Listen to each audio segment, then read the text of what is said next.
Welcome back, I'm Sean, and today we're checking out Maono's latest podcast streaming microphone, which also has quite an edgy gaming vibe to it. So let's check it out. I see the floors bend beneath me. Crazy how it's easy to see. Nah. I let it move and control me. Gone with the stars, don't even try to get me back for the night. I feel love like Donna. Do what I want all summer.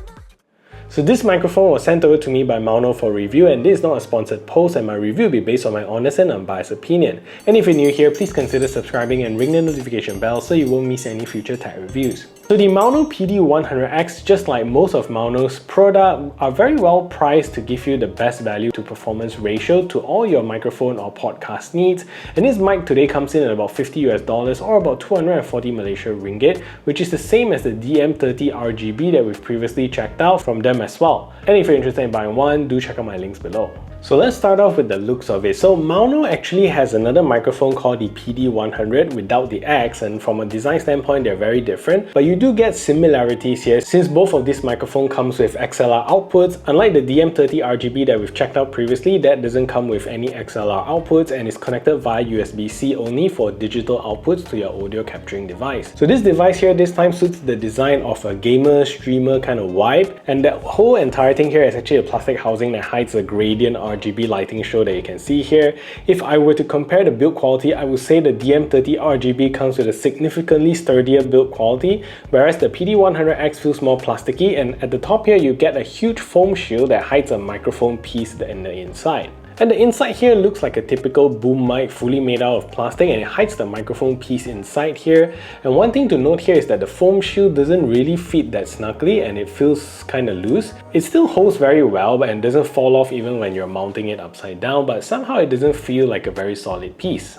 And at the front here, you get a control knob that also controls both the mic gain as well as the headphone volume, so you can press to toggle between the two options, and then you can turn to control it. Press once and it'll turn blue, which is the headphone volume, and press again for white and it will be the mic gain volume. So if you notice, the icons here as well as the Maono branding here is all upside down because this mic is designed to be mounted upside down, so that if you have it somewhere around here, it will actually work as more of a streamer kind of mic. So on top of the mic here is also a touch sensitive mic mute switch, which is conveniently thoughtful because we don't want to be pressing any buttons or clicky buttons when we're recording to minimize interference. So a gentle touch on the sensor here will mute the mic.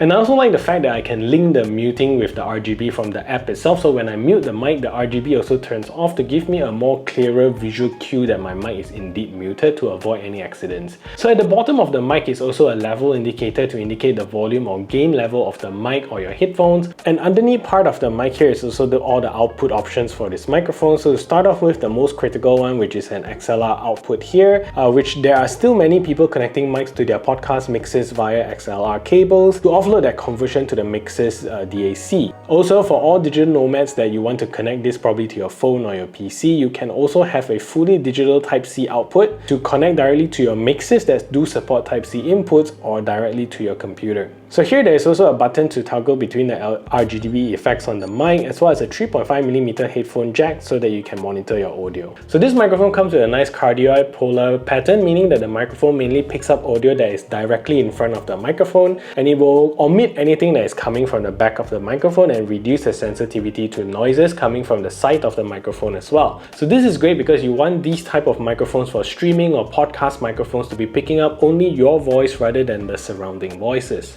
So if you're live streaming using it for your Teams or Zoom calls, live streaming your gaming sessions on your own, this would be a perfect microphone for you to use for that kind of use case because it also acts as a form of noise cancellation for your surrounding audio except for your own voice. And as we saw earlier with the XLR outputs here, that the whole microphone here also becomes compatible with audio interfaces or mixers, which is hard to say for a fully USB driven microphone. So this microphone is also easy to set up and is basically a plug and play system where you plug it into your computer, and in a couple of seconds you're up and running recording audio. So you also get support for the Maono Link application that you can download for your Mac or PC. So let's take a look at what you can do with this app. So the Maono Link app here is simple and straightforward, and it acts like a central location for you to manage your mic's settings. So here you can mute or unmute your mic, adjust the gain or headphones monitoring volume. You also get to change your tone here between 4 different types of tones. You get deep, natural, bright, as well as legacy. So this is also standard among all their microphones. And at the bottom here, you can also adjust the RGB lightings as well as the brightness and the color selection. So here is also a lighting linkage capability at the top of the page, so you can turn off the RGBs when you mute the mic. So in the advanced mode, you can also adjust the EQ, which is similar to the tone. And at the bottom here, you can also adjust the limiter and compressor of the mic. And the beauty of this is that you don't need to be fiddling around with all of these advanced settings, and you can still use the mic straight out of the box without even needing to use an application.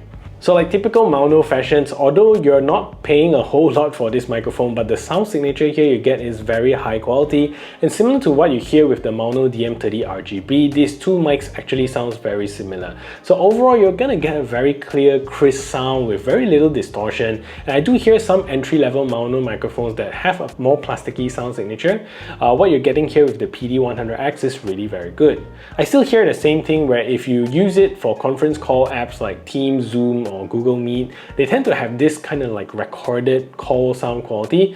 It's not bad, it's really clear and others can still hear you well, but it feels really low quality compression at this conference call application itself. So it's nothing to do with the mic, it's more of the application itself. So do take note of that, because they want to emphasize on meeting smoothness or performance over audio quality. So again, tonal settings here doesn't do much difference in my opinion, and with that said, let's take a listen to how the PD100X compared to the DM30 RGB.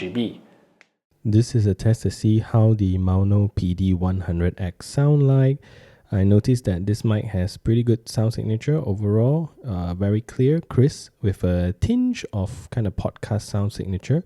So what do you think about the PD100X? Does it sound good to you? So this is a test to see how the Maono DM30 RGB compares to the sound signature of the PD100X.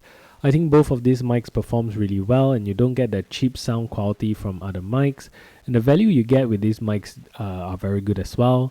So what do you think about the DM30 RGB? So which of this is a better option for you? So again, another solid release from Maono. I don't have any issue with this microphone. So it works as advertised, great easy logical controls, especially that mute touch surface and that great sound quality. So the only thing that I wish this mic was a little bit more better built rather than feeling so plasticky, with a loose windshield, and the inside of the shield is also not the highest quality feeling plastic. So that is it for this review. If you find this video helpful, smash the thumbs up button, share this video everywhere, and if you haven't yet subscribed, do consider subscribing, and I'll see you in the next video.